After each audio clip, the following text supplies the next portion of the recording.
Theorem, ये सम theorem के नाम से जाना जाता है। ये कह रहा है कि the derivative of the sum of two function is equal to the sum of the their derivatives. यानी अगर दो या दो से ज़्यादा फंक्शन आपस में जमा हो रहे हो और अगर आपने उसका डेरिवेटिव लेना है तो इनका जो डेरिवेटिव है वो जो फंक्शन इंडिविजुअल आपस में सम हो रहे हैं उनके इंडिविजुअल फंक्शंस के डेरिवेटिव के सम के बराबर है। ठीक है, ये चीज़। तो इसको ज़रा देख लो, इसको प्रूव करते हैं।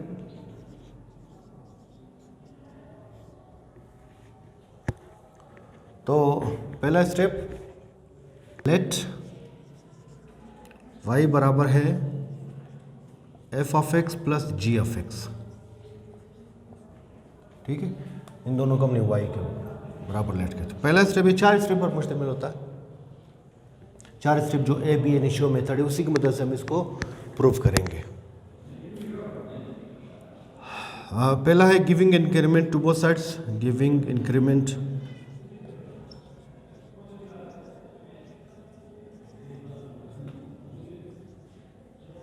To both sides. वही जो स्मॉल चेंज है, या ये दोनों इजाफा हो रहा है विद रिस्पेक्ट टू एक्स या कम हो रहा है, तो उसी को हम इंक्रीमेंट कहते हैं। तो क्या हो जाएगा कि y प्लस ये फ़र्ज़ करें there is small increment delta y। ठीक है, तो इसमें भी इसी तरह अब x में इजाफा होगा, इस तरह इसको हम लिखेंगे plus x plus delta x। ठीक, ये दूसरा स्टेप ये होगा कि adding minus y both sides.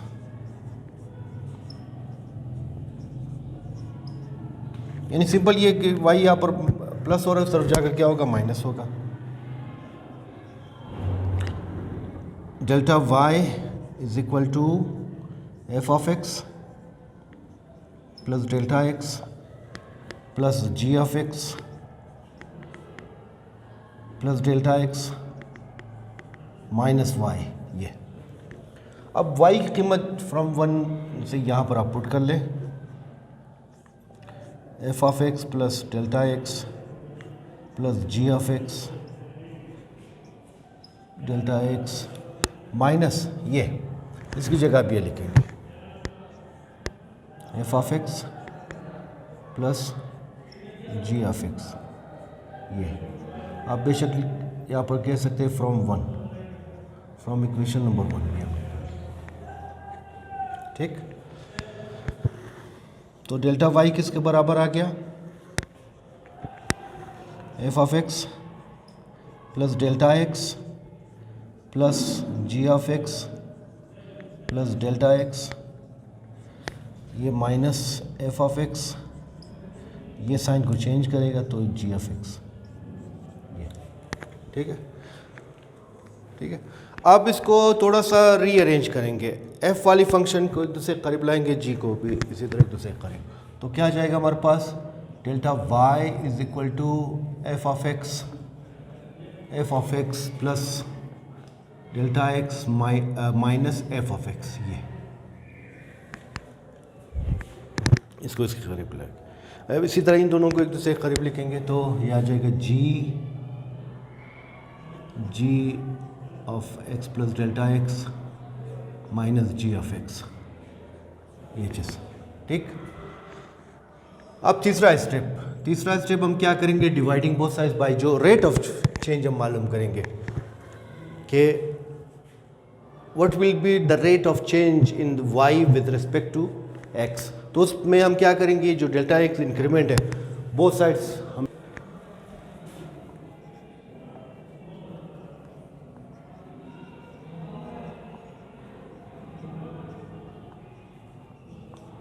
Bye delta X. Delta X इस तरह लिख ले या मतलब इस तरह लिख ले, सेम आप ले सकते हैं, अमूमन इस तरह लिख किया जाता है। हालांकि थोड़ा बड़ा होता है, ये उससे छोटा होता है, ठीक है अमूमन, लेकिन फिर भी दैट्स ओके। तो अगर मैं इस तरह लिखूँ तो इसका मतलब यही है, ठीक है, किताब ने इस तरह लिखा हुआ है। तो delta Y upon delta X, इन सबको हम डिवाइड करेंगे। अच्छा, इसको हम इस तरह डिवाइड करेंगे कि इसको अलग डिवाइड करेंगे, इसको अलग, ठीक है, वो कर सकते हैं, हमको ऐसी बात नहीं है। F of x plus delta x minus F of x, ये इसको अलग करने के लिए हम इस तरह करेंगे, ये सबको एक ऊपर आप डिवाइड कर सकते हैं, फिर उसके बाद इन दोनों को मिलाकर आप इस तरह लिख सकते हैं, G of x plus delta x minus ji of X divided by delta x, ये चीज़, ठीक। अब चौथा step, taking limit of both sides.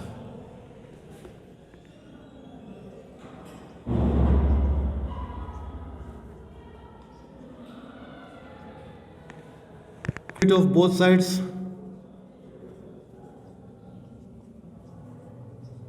as delta x approaches to 0। अगर डेल्टा एक्स बहुत छोटे से छोटा हो जाए तब उसकी वैल्यू क्या हो जाएगी, तो limit delta x approaches to 0 delta Y upon delta x, ये इस तरफ भी इसी तरह limit delta x approaches to 0 f of x plus delta x minus F of x upon delta x, ये चीज़। सिमिलरली यहाँ पर भी इसी तरह, इस तरफ भी इसका भी limit delta x as delta x approaches to 0 g of x minus ji of x upon delta x, ठीक।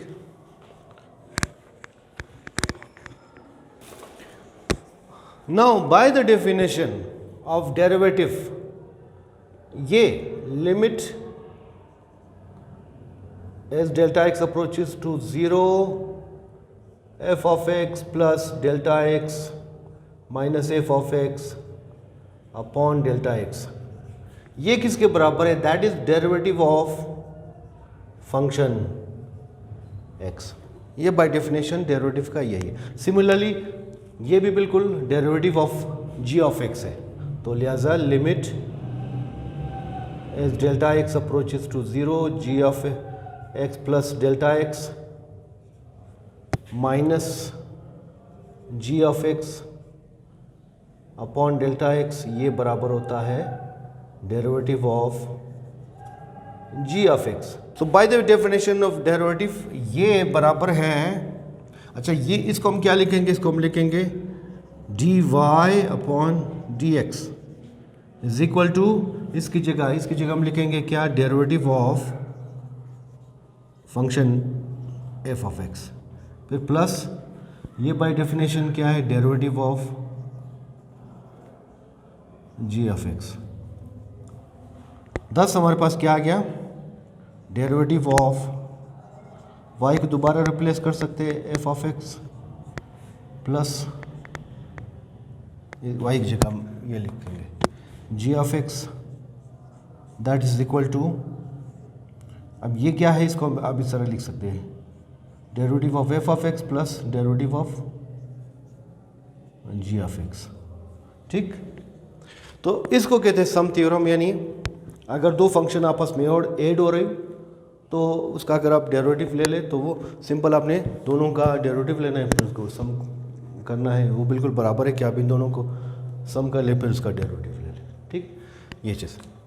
सिमिलरली अब ये सिर्फ दो फंक्शन तक महदूद नहीं है, इसी तरह के दो से ज़्यादा हो सब पर यही अप्लाई होगा। फॉर एग्जांपल अगर हमारे पास derivative of let's say u1 x हो, फिर u2 x हो, similar dash up to un function हो, और वो विद रिस्पेक्ट टू x क्या हो रहे हो, इसकी डिफ्रेंसिएशन हम ले रहे हो, तो सिंपल हम क्या करेंगे, तो पहले का डेरिवेटिव फिर दूसरी फंक्शन का डेरिवेटिव, इसी तरह तीसरी फंक्शन का डेरिवेटिव,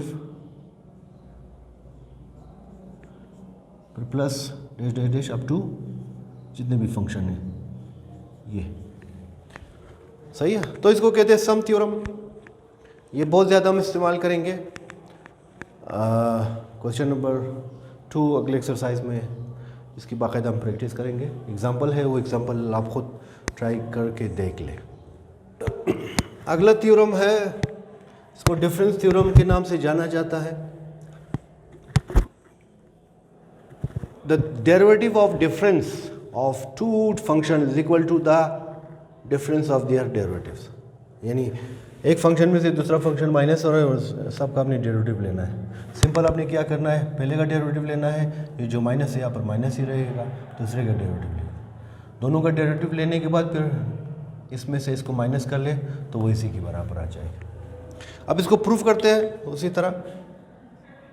लेट ये जो फंक्शन यहाँ पर है दोनों, इसको हम y के बराबर लेट करेंगे। फिर पहला स्टेप वही ए बी इनिशियो या मेथड ऑफ फर्स्ट प्रिंसिपल की मदद से हम इसको प्रूफ करेंगे।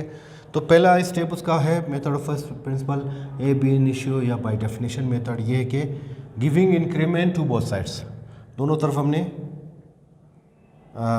इंक्रीमेंट किया, यानी जो चेंज आता है इसमें भी चेंज, इसमें भी चेंज।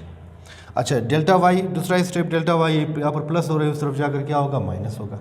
ठीक है, अब वाई की जगह हम क्या करेंगे, इसकी कीमत यहाँ पर पुट करेंगे फ्रॉम 1। ठीक है, ये लिख लिया। फिर यहाँ पर माइनस को अंदर ले जाएंगे, ये ब्रैकेट ख़त्म करेंगे तो ये प्लस है, plus into minus, minus sign change होगा, minus into minus a plus. अब इसको थोड़ा सा रीअरेंज करेंगे, एफ ऑफ एक्स यहाँ पर, फिर ये माइनस एफ ऑफ एक्स, ये यानी F of x plus delta F of x यहाँ पर, फिर इसके साथ इसको इसके पास लाएंगे एफ ऑफ एक्स। इसी तरह minus ji of x plus delta x यहाँ पर और प्लस जी ऑफ एक्स यहाँ पर। ठीक है, अब आप देखें यहाँ पर आपने देख लिया कि ये दोनों एक ही जगह लिख लिया। इन दोनों में से देखिए कॉमन लेंगे माइनस को,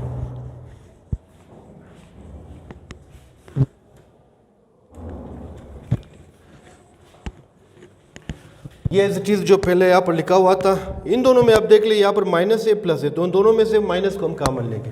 ये माइनस कॉमन लिया तो ये क्या बनेगा, जो माइनस है वो प्लस बनेगा, वो जो प्लस है वो माइनस पे तब्दील हुआ।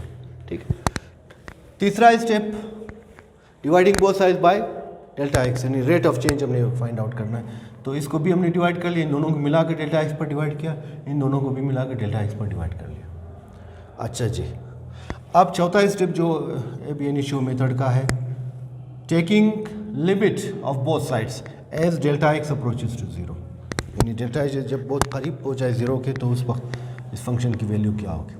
तो यहाँ पर भी लिमिट हमने लिया, यहाँ पर भी और यहाँ पर भी। Now by definition of limit, ये जो एक्सप्रेशन इसको आप लिख सकते हैं d y upon d x, इसको आप लिख सकते हैं that is the mathematical definition of derivative of F of x. तो ये derivative of F of x, और ये मैथमेटिकल डेफिनेशन है किसकी, जी ऑफ एक्स की।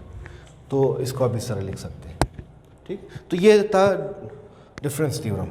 आप इन दोनों को मिलाकर भी आप इस तरह लिख सकते हैं। कोई फंक्शन अगर हमारे पास दो फंक्शन हो, ये f of x plus g of x या एक से ज़्यादा हो, तो सिंपल आपने क्या लेना है, delta F of X first derivative of F of x और first derivative of ji of X. अगर यहाँ पर माइनस है तो यहाँ पर माइनस लगाएंगे।